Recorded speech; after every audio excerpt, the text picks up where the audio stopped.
Bismillahirrahmanirrahim. Assalamualaikum warahmatullahi wabarakatuh. Perkenalkan, kami dari kelompok 6 yang beranggotakan Tamara Sylvia, Nur Kholilah, Tri Budiono, Resti Sukmiati, dan Erma Lukita. Video ini dilakukan untuk memenuhi tugas mata kuliah pembelajaran akidah akhlak di madrasah dengan dosen pengampu Bapak Muhammad Taufikur Rahman, MPD.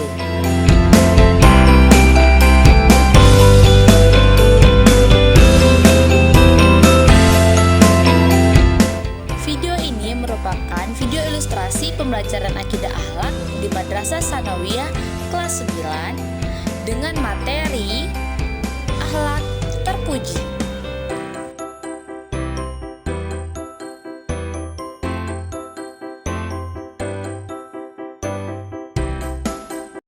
Assalamualaikum warahmatullahi wabarakatuh. Waalaikumsalam warahmatullahi wabarakatuh. Alhamdulillahi rabbil alamin wa bihi nasta'in ala umuri dunya waddin. Wassalatu wassalamu ala asrafil anbiya'i wal mursalin. Sayyidina wa habibina wa maulana Muhammadin wa ala alihi wa sahbihi rasulillahi ajma'in. Asyhadu an la ilaha illallah wahdahu la syarika lah wa asyhadu anna Muhammadan abduhu wa rasuluh alladzi la nabiyya ba'da. Amma ba'du. Baik, selamat malam anak-anakku sekalian.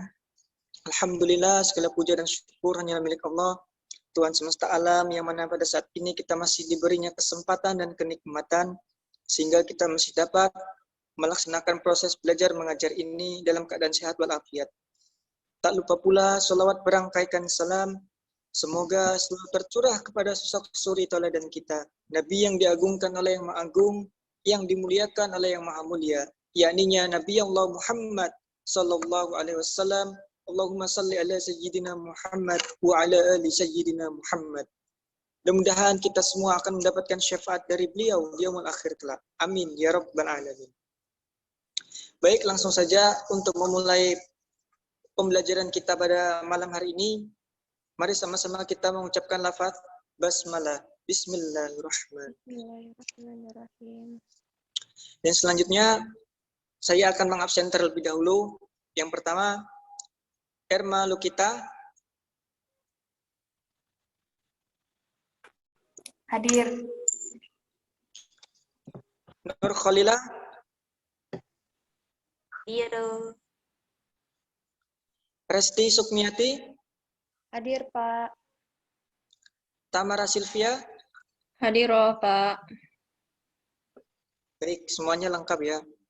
Di sini saya akan mengirimkan sebuah PPT yang dimana PPT ini menjelaskan tentang materi pembelajaran kita pada malam hari ini. Sebentar, saya akan mengirim terlebih dahulu PPT-nya.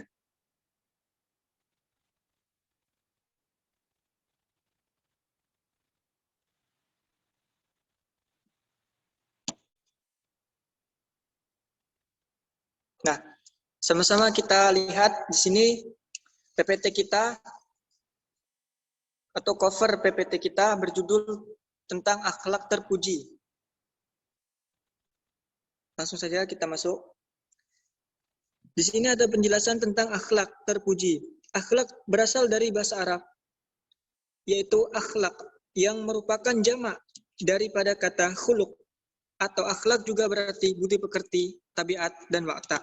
Sedangkan menurut istilah, akhlak didefinisikan oleh beberapa ahli, diantaranya menurut Imam Al-Ghazali, segala sifat yang tertanam dalam diri hati yang menimbulkan kegiatan-kegiatan dengan ringan dan mudah tanpa memerlukan pemikiran atau pertimbangan.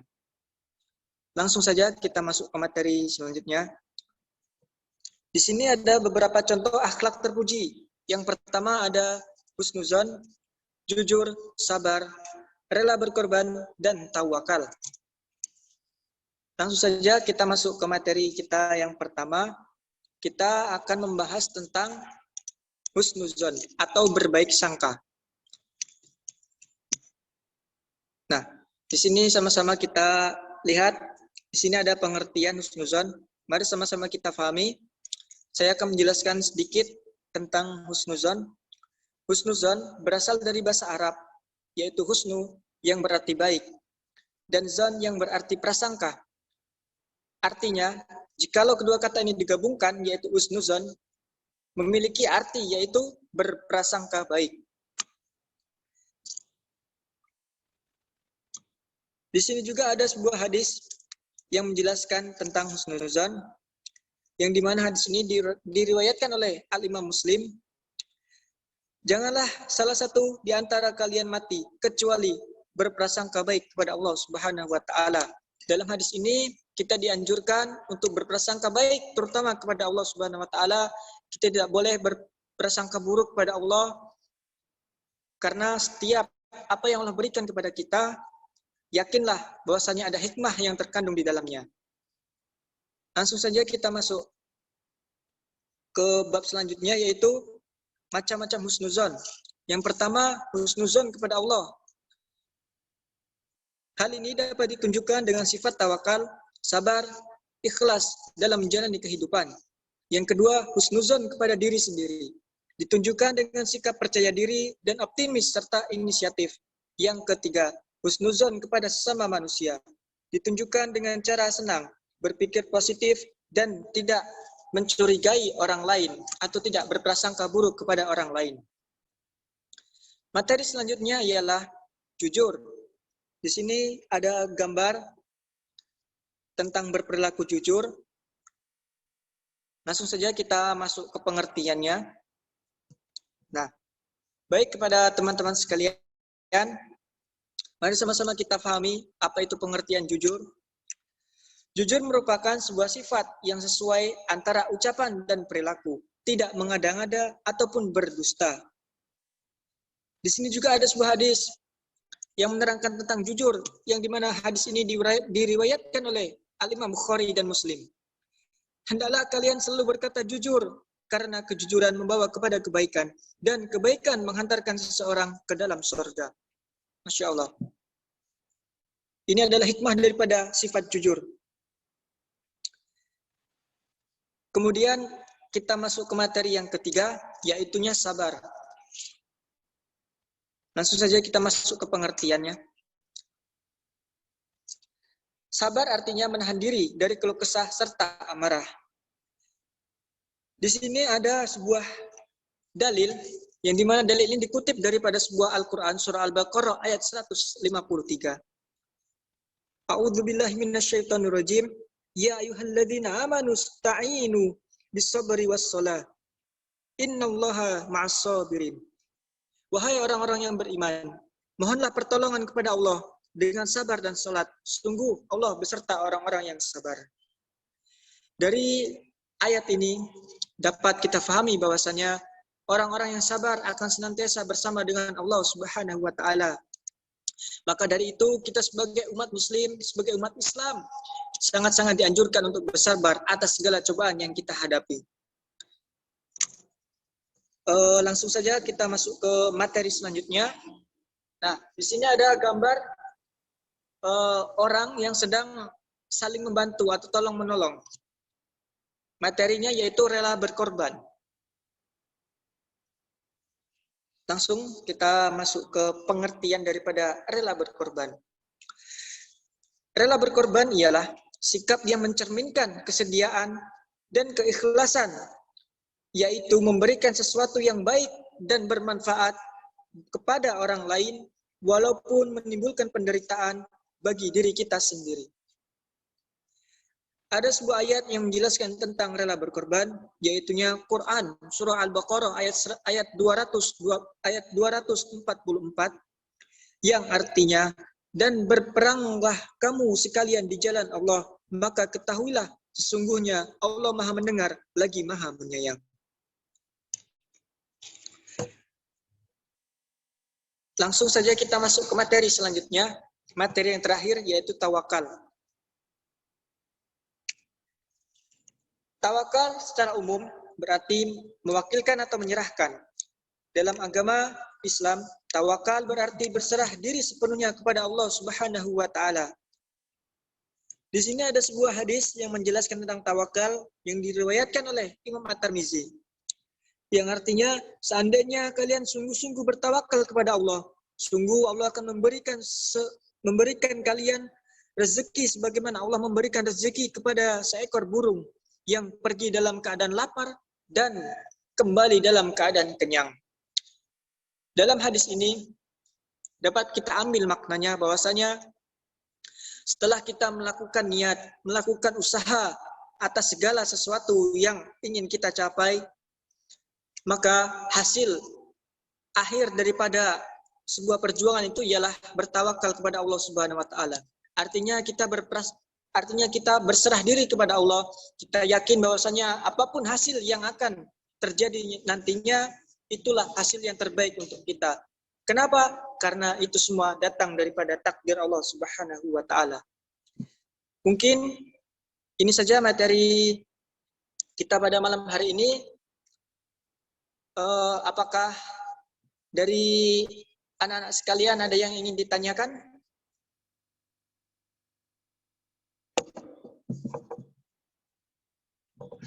Apakah ada yang ingin ditanyakan?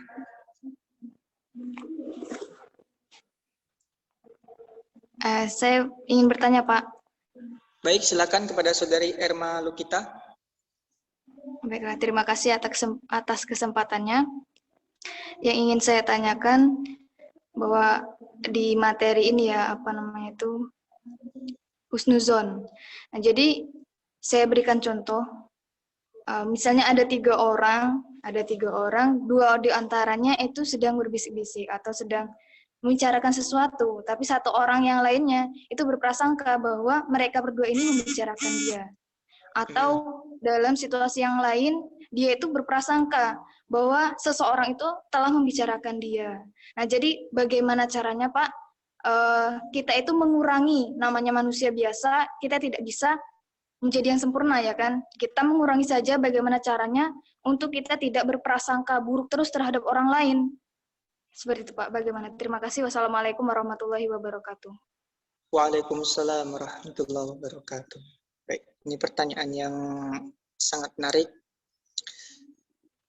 Di dalam kita sedang berada di sebuah perkumpulan orang atau bisa disebut dengan majelis, itu mungkin kita sering mendapati seperti yang Saudari Erma katakan, seseorang yang berbisik-bisik atau mengobrol dengan satu orang yang lainnya, sedangkan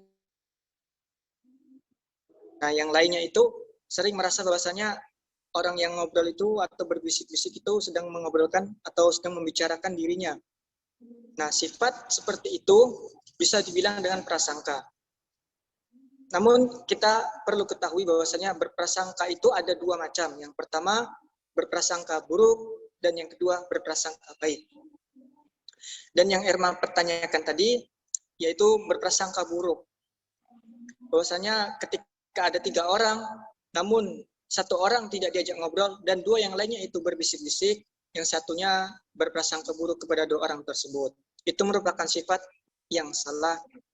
Kenapa? Karena belum tentu orang tersebut membicarakan keburukan daripada kita. Dan yang dua orang tersebut juga harus menyadari dan memahami bahwasanya di dalam sebuah perkumpulan, ketika kita berada di tengah-tengah masyarakat umum atau berada di tengah-tengah banyak orang, kita harus menghindari daripada perbuatan itu, yaitu berbisik-bisik. Tujuannya apa? Tujuannya untuk itu, agar tidak ada yang memiliki rasa kecurigaan ataupun tidak ada yang memiliki rasa berburuk sangka kepada satu yang lainnya. Dan mungkin ada beberapa tips untuk kita semua agar kita tidak berprasangka buruk kepada orang lain terkhususnya ya. Yang pertama yaitu banyak-banyak mengingat Allah. Karena mengingat Allah itu, ketika kita mengingat Allah, pasti kita akan ingat dengan perintahnya dan ingat pula dengan larangannya.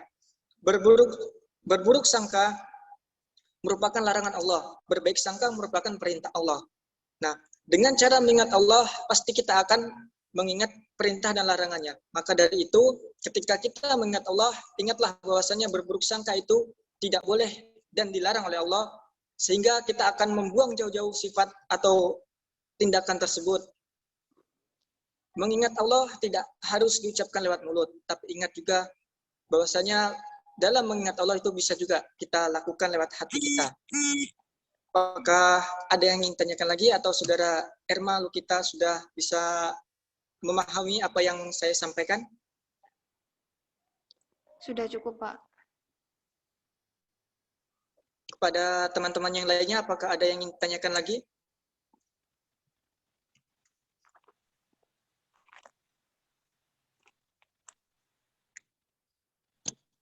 Yuk, kepada yang lainnya, ada yang ingin ditanyakan atau tidak? Tidak, Pak. Sepertinya tidak, Pak. Baik, kalau tidak ada yang ingin ditanyakan lagi, mungkin kita sudahi pembelajaran kita pada malam hari ini. Mudah-mudahan sedikit yang kita pelajari bisa bermanfaat banyak bagi kita pada khususnya dan umumnya kepada orang lain yang ada di luar sana. Mudah-mudahan kita semua bisa terhindar daripada sifat-sifat tercela yang Allah Subhanahu wa taala larang, dan mudah-mudahan kita mampu mengamalkan apa yang sudah kita pelajari pada malam hari ini sehingga kita bisa hidup lebih baik, hidup lebih damai, rukun bersama para manusia yang lainnya. Amin ya rabbal alamin. Mungkin cukup sekian yang dapat saya sampaikan. Lebih dan kurang saya mohon maaf. Kepada Allah saya mohon ampun. Saya akhiri. Azanallahu wa iyyakum ala fanikum walahul muwafiq illa aqwamit thoriq. Assalamualaikum warahmatullahi wabarakatuh. Waalaikumsalam warahmatullahi Waalaikumsalam wabarakatuh. warahmatullahi wabarakatuh. Sekian, terima kasih. Wallahul muwaffiq ila aqwamit thoriq. Wassalamualaikum warahmatullahi wabarakatuh.